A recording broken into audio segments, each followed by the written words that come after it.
Hi there.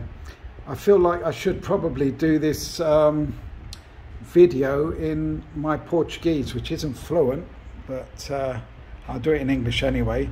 This is a Brazilian guitar amplifier. Gianini is well known and very old and established make in Brazil. This amplifier dates from around I think 1971, something like that. I received 3 Gianninis to do from the representative for this area. She heard of my prowess and she thought she would give them to me to restore.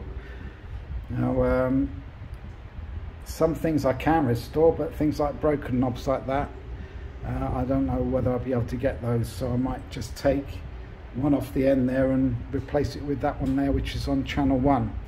As you can see, you've got two inputs, 1 and 2, entradas, inputs. Brilho is the brightness switch, and you've got volume, agudos and graves. Agudos is treble and graves is bass. Then on channel 2 you've got 2 inputs and a brilliant switch. You've got the volume, treble, bass and presence, treble, bass and also reverber, and then you have velocidade, intensidade, that's velocity and intensity of the tremolo. This amp I received actually works, but the valves are extremely old and I'm going to replace them and give them back to her to use in a museum. But here's one. It's actually made by General Electric, and you can see the getter at the side there. Well, actually the getter's yeah, the getter at the side. Yes, it is at the side. I can see through the envelope it's at the side. There's a loop in there. I don't know if you can see that. A bit difficult to see and focus on. But yeah, the getters are at the sides on this one. General Electric, very, very old. And all the valves here are the original General Electric. But the representatives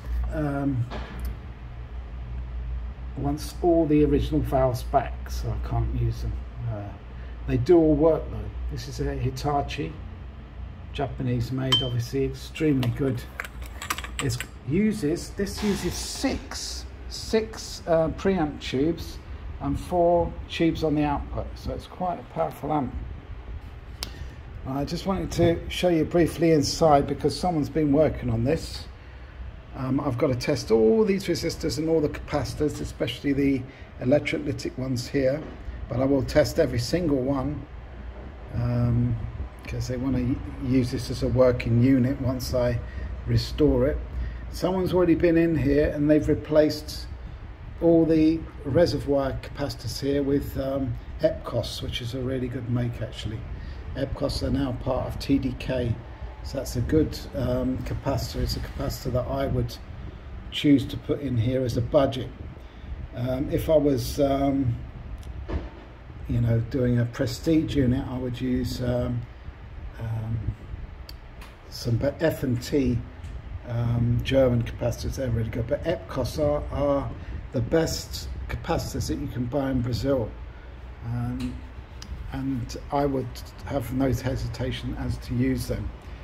These sort of things, they just don't do here. I would have to import this sort of thing, but it's unlikely that any of these have failed because these are polycaps. These ones here, the electrolytics, are the ones I'm going to concentrate on measuring. Obviously all these resistors, especially around the valves, they could have changed in value with time, so I'm going to check all of those.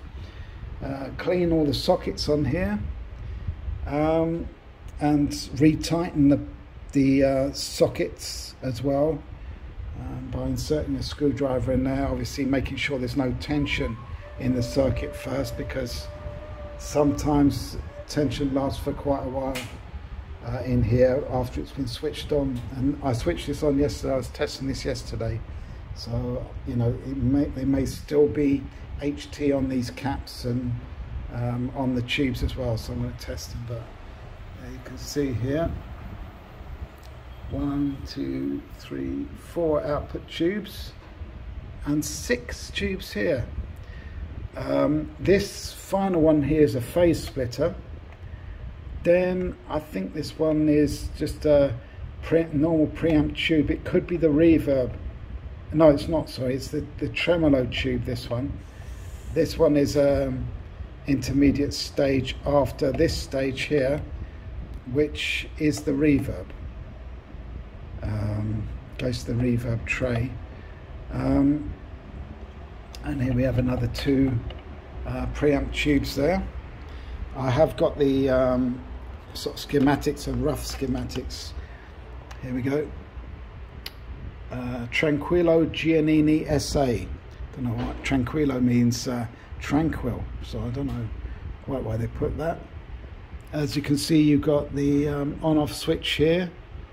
You've got the phase switch, and you've got the standby, which is actually marked as DSL, which is Disliga, and then you've got B+, so that is a standby switch.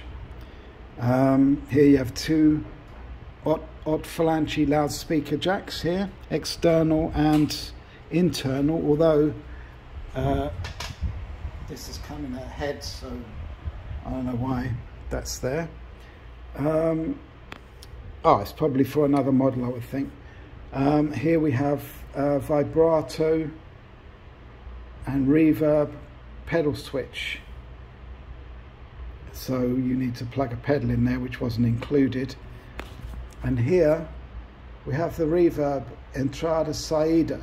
Now the reverb tray is in the head, and coming off of it are 2 wires, and I think they plug into there. They don't go into the top of the head or anything. There's no jacks there. They plug into the back there, which is a little bit messy, but anyway, this is quite powerful sounding. Obviously it's going to be in the region of around 80 odd watts in the tubes. 6L6 GCs, they are 30-watt tubes, so you know, in theory it might give 120 watts, but the way it's going to be biased would be probably around 70%. I'm checking with Gianini to see what they bias these at. I don't want to run them too hot. I usually run valves cooler so that they last longer. It doesn't make a lot of difference to the sound if they're biased hot. I mean, they're more overdriven if they're biased hot. But if they're biased hot, the valves don't really last very long. So it's a bit of a, I don't know how to say. I've lost for words here, but it's a bit of a poor economy, really. If you want a very, very hot amp with more distortion and overdrive, then I don't know. I think it's a high price to pay. That's it. That's the word I'm looking for. High price to pay to bias valves really hot, like 100%. Some amp manufacturers do bias them near 100% for the sound that they have, but obviously they're not going to last very long at 100%. 80% is too high in my opinion. I usually bias them to 70%, or if it's a very, very old amplifier and it doesn't make a lot of difference, I bias them to 60%, or maybe even 50, depending on what amp it is and what it's used for. If it's used for cool bassy sounds, I bias it lower, because when you bias lower you get more bass for some reason. Anyway, this is inside a Brazilian model. Most of these obviously are based loosely on Fender or Marshalls or something. This is probably based loosely on a Fender model, although which one I don't know. You've seen inside it now, you know what I'm going to do to it now, so there we go. I hope someone's got some value out of this video. These are only available in Brazil, so all the English viewers, well, you can see some Brazilian workmanship here, which is generally pretty good actually. Thanks very much for watching.